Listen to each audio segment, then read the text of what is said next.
Hello and welcome to a news update for September 2015.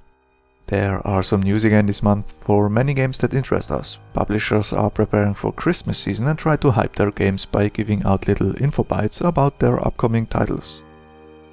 A project that we keep up to date with is and stays Farming Simulator 15. This month we looked into the mod contest 15. Here is the official list with all the winners. We did look at the mods ourselves of course and presented our favorites in a video. You can open it by clicking on the link here or by looking at our YouTube video list.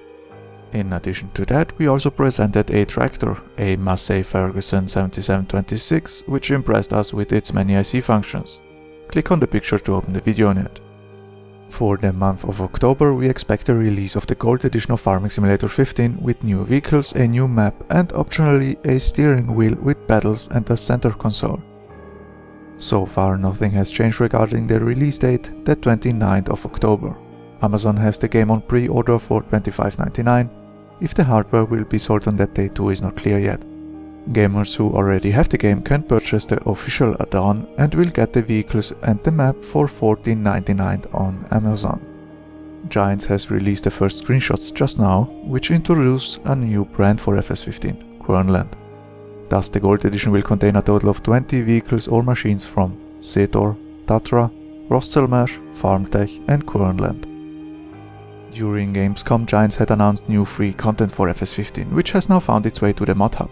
A Fliegl TDK 160 trailer and a Amazone Senius 3002 cultivator. Both can be downloaded right now. There is news regarding the next project we follow, Kerbal Space Program. The migration to the Unity 5 engine is underway. Recently version 5.2 has been released though. Squad promptly reacted and announced that they will use the newest version immediately. The change to the thermal code, meaning the part which calculates heat transfer between modules, is making progress and the first results look promising. Overheating of individual parts should be more straightforward now, so that you can avoid errors during construction. The migration to Unity 5.2 will have positive effects on the UI code too, because it will now profit from multithreading, thus making better use of available CPU cores, which increases performance. Speaking of UI code, there will be new map symbols to facilitate the planning of trajectories in the upcoming release too. Squad is also planning on implementing a new help system to provide useful hints to new players and veterans alike. The project is called Casepedia and will also offer full mod support, meaning mods can use the system to show information themselves.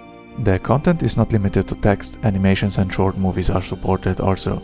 Another area that Squad will focus on are keyboard shortcuts that many players don't even know about. A better visual representation at the right time should help out with that. Squad themselves had a nice surprise at the Unity Awards this month. They were able to win the categories Best Gameplay and Community Choice. Congratulations from us. Our next project, Fallout 4, is making progress and Bethesda has some new information for us. With the release in November, there will be a Season Pass on sale, which will include all coming DLCs. We know how that works from other games. What this news confirms though is paid DLCs for Fallout 4. Besides DLCs there will be bug fixes of course, but if the community has nice feature ideas, Bethesda announced that they would like to implement them too. For modders there is some news about the so-called Creation Kit, which makes modding a lot easier, because it usually has the same tools that devs use to create content. The Creation Kit won't be coming with the release in November though, but early next year, 2016. The crafting has evolved in Fallout 4 too. In its predecessor there were many items which you could pick up but never had any practical use. That should now fundamentally change since all items are part of the crafting system, meaning they can in some way be used to build or improve another item. So scrap is no longer a waste but a resource. In other news we now know that the power armor will not be a regular piece of equipment that you carry around, but more like a vehicle where you get in and out.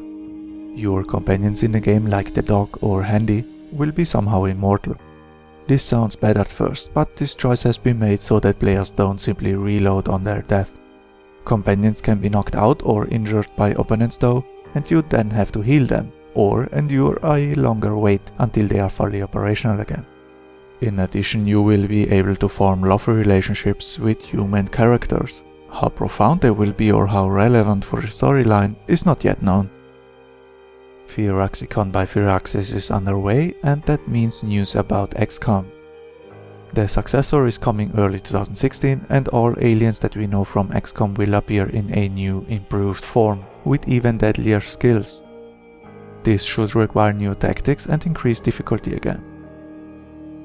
In addition, a new character system has been introduced that will allow for significantly more customization. Now we all know how fast soldiers die. That's why every character design can be added to a pool of presets. These presets will then be randomly used to generate new soldiers, meaning in a later game a soldier you designed in a previous game can pop up at any time. If you like role-playing games and, like us, usually wait until all DLCs are released before buying the game, now has another candidate for this fall. Dragon Age Inquisition received the last DLC, Trespasser, early September, and the adventure thus comes to an end. The Game of the Year edition has already been announced for the 6th October and will include all patches, expansions and DLCs. The next game that just got an expansion is City Skylines, this year's surprise hit for all city builder fans. The name of the expansion is After Dark and provides a day and night cycle and everything that comes with it.